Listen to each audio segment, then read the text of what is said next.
네, 여러분 안녕하십니까. 코인 리서처입니다. 현재 시간 5시 44분, 오늘 6월 16일 목요일입니다. 자, 드디어 FOMC를 지나면서 6월의 메인 이벤트는 모두 종료되었습니다. 지금 시장이 어떻게 전개되는 것인지, 어제의 반등과 오늘 지금 빠지기는 했는데 아까 2% 정도 반등분을 보니까 기대도 되시고 걱정도 되실 것이라 생각합니다. 자, 오늘은 새벽에 있었던 FOMC 일정을 지나면서 금리 결정과 성명서 내용, 경제 전망 내용을 포인트만 말씀드리고 연준이 밝힌 입장에 대해서 살펴보는 영상 준비했습니다. 자, 보시는 자료는 FOMC 성명서 원문입니다. 연준은 FOMC 일정을 마치고 75bp 금리 인상을 단행했습니다. 현재 연방기금 금리는 1.5%에서 1.75%입니다. 자, 자이언트 스텝을 단행한 것은 28년 전 94년 11월 그린스판 의장이 75bp 인상 이후 처음 있는 이벤트입니다. 75bp를 인상하는 거면 당연히 시장은 떨어져야 하는 게 아닌가, 이런 의문이 드실 수 있겠는데 곧 이어서 브리핑 드리겠습니다. 자, 75bp 인상은 FOMC 위원 11명 중 10명의 결정으로 단행이 되었고, 지금 반대 의견을 제시한 에스더 조지 총재는 기존의 매파적 인물이었는데 오늘은 50bp를 주장하는 모습을 보였습니다. 또한 지난 5월 FOMC를 통해서 양적 긴축을 6월 1일부로 시행한다 밝혔었죠. 자, 양적 긴축에 대해서는 기존의 계획을 따라서 국채와 주택담보대출증권 MBS 보유량을 축소해 나가겠다 밝혔습니다. 기존의 계획을 변경 없이 그대로 진행한다, 이렇게 이해를 하시면 되겠고, 자, 성명서 내용 중에 주목해야 할 연준의 입장이 나왔습니다. 장기 인플레 목표를 2% 수준으로 반드시 내리겠다는 워딩을 남기면서 인플레 억제 의지를 강하게 밝혔습니다. 자, 연준의 잡은 인플레의 대항마인 것이고 자산시장의 순항이 목표가 아니기 때문에 오로지 물가 안정에 포커스를 두고 경기 침체나 시장의 폭락은 현재 상황에서 차후의 문제로 삼겠다,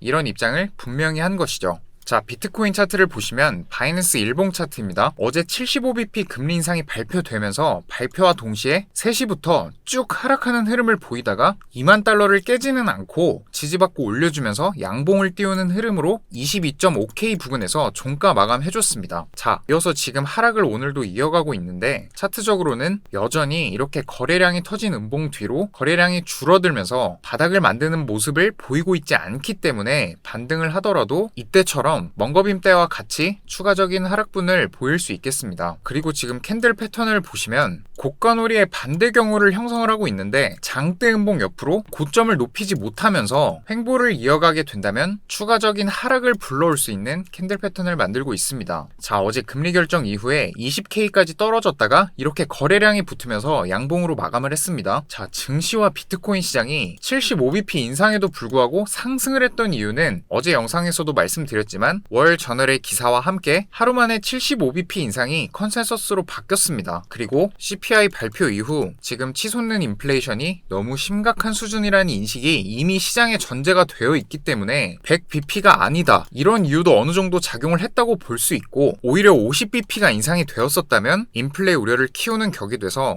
추가적인 하락을 불러올 수 있었습니다. 자, 그런데 결정적으로는 파월 의장의 발언 때문이었습니다. 기자회견장에서 질문에 대한 답변으로 75bp 인상은 흔히 있는 경우가 아니다, 이렇게 말했고 앞으로도 75bp를 인상하는 자이언트 스텝은 흔한 일이 아닐 것이다, 이렇게 말했습니다. 덧붙여서 이번 금리 인상이 예외적인 경우다, 이렇게 답변하면서 시장에 안정감을 주는 발언을 이은 시점부터 저점 대비 10% 이상의 큰 폭의 반등이 있었던 것입니다. 불확실성이 일부는 해소가 되면서 기대 심리에 의한 반등분이다, 이렇게 보실 수 있겠고, 연준의 선택지 중에서 어떤 것도 현재 자산 시장에 긍정적인 영향을 미치는 요인은 없다, 이렇게 말씀드렸습니다. 자, 자산 시장이 바닥을 만들고 추세를 전환시키겠다는 어떤 근거나 단서로 인한 반등이 아니었던 것이죠. 현재로서는 인플레이션 주 원인인 러우 사태 그리고 중국 봉쇄 두 가지 메인 이슈 중 한 가지라도 호전될 수 있다는 최소한의 근거가 바닥을 만들기 위해 소재로 필요한 상황입니다. 만약에 이 두 가지의 문제에 해결의 실마리가 보이지 않는다면 현재로서는 금리를 올리는 것만으로는 에너지와 식료품 가격의 안정을 잡기가 어려운 지표들이 계속해서 지금 나오고 있는 현재 상황입니다. 자, 금리 결정뿐만이 아니라 중요하게 보셔야 할 것이 연준의 경제 전망입니다. 분기 말마다 경제 전망을 발표하는데 연준 각 위원들이 생각하고 있는 금리 예상치를 점 찍어서 표기하는 점도표와 경제 성장률, 인플레이션, 고용시장 전망치도 알 수 있기 때문에 한편으로는 금리 결정 그 자체보다 더욱 중요한 가이던스가 될 수 있습니다.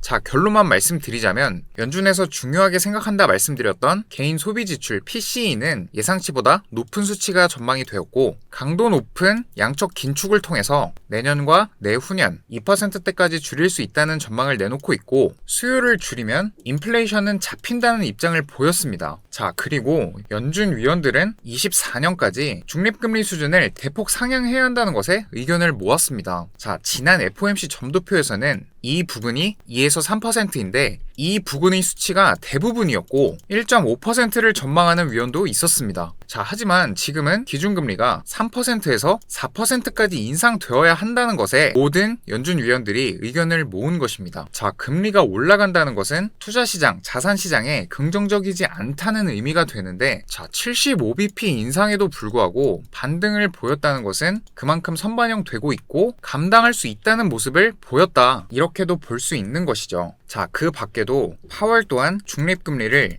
3%에서 3.5%까지 생각 중이라고 말을 했고, 경기 침체 없이 인플레이션을 잡는 소프트 랜딩, 연착륙을 이루기 위해 최선을 다하고 있다면서 시장을 달래는 듯한 말을 이어갔습니다. 이렇게 FOMC를 지나게 됐고, 정말 다사다난했던 6월이 벌써 반절이 지나가고 있습니다. 시간은 참 빠른데 회복은 더딘 것 같고, 혹시 그런 기분 들지는 않으셨을까요? 항상 시장을 대할 때는 객관적으로 감정을 빼고 지켜보시는 습관을 만드시길 바랍니다. 고정 댓글 참고하셔서 종목 진단 받아보시는 것도 비중 조절이나 투심적으로 관리를 하시는데 도움 얻어가실 수 있겠습니다. 이런 차트에 감정이 실리는 순간이 가장 위험한 순간이지 않을까 생각합니다. 자, 오늘 영상은 이렇게 마무리를 하도록 하고, 오늘도 영상 시청해주셔서 정말 감사드립니다. 또 좋은 정보로 찾아오도록 하겠습니다. 감사합니다. 코인 리서처였습니다.